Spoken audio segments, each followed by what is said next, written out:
Hi friends, here are some top spots where you can view Mount Fuji.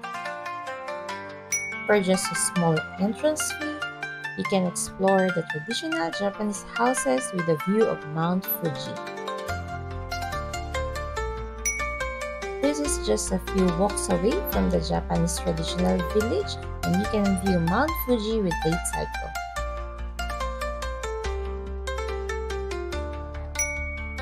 This is one of the most popular areas kaya medyo crowded dito but still malawak yung place at very good viewing to sa cherry blossoms lalo na pag full bloom.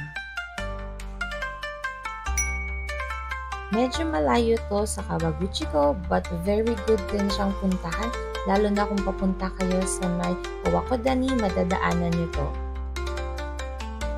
We discovered this place accidentally and napakaganda rin ang lugar na to. Yung buong paligid ng lake, full bloom cherry blossoms talaga siya. At matatanaw niyo dito ang Mount Fuji from afar.